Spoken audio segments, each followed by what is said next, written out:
Guys, welcome po sa aking channel page. Ayan, Lourdes Baclig and Rising 7 Aluminum Glass and Services. So, ayan guys, may nakita akong life hack guys na makakatulong daw para hindi magdumi ang aso sa harap ng bahay. So, ito kumuha ko ng mga basyo na walang laman. Tsaka, ito daw pong kulay blue na to.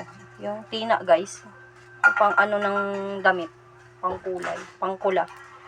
So, lalagyan daw ng tubig daw tong mga garapon. Ayan, lagyan natin ng tubig. So, okay na yung ganyang dami. Then, lagyan natin na itong tina, guys. Ito. So, pamamaraan daw na ito na to, guys, ay natatakot na yung mga aso dumumi sa harapan ng bahay. So, ayan. Try natin kung effective. Pero, effective naman, guys, kasi nakita ko yung mga doon sa tapat namin sa bahay meron siyang ganito, yun, hindi na dumudumi yung mga aso doon sa harapan niya. So mukhang effective naman guys. So subukan ko din to ilagay. So ito na siya guys, yung tubig na may tina to guys.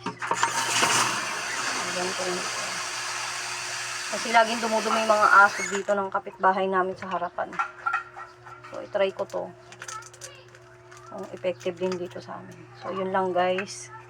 Kung nagustuhan yung video natin ngayon, please follow my page, Lourdes Baclig and Rising 7 Aluminum Glass and Services guys. Yung mga gusto po magpagawa ng mga sliding doors, sliding windows, screen doors, screen windows, walk-in closet, shower enclosure, aluminum door, CR, yan.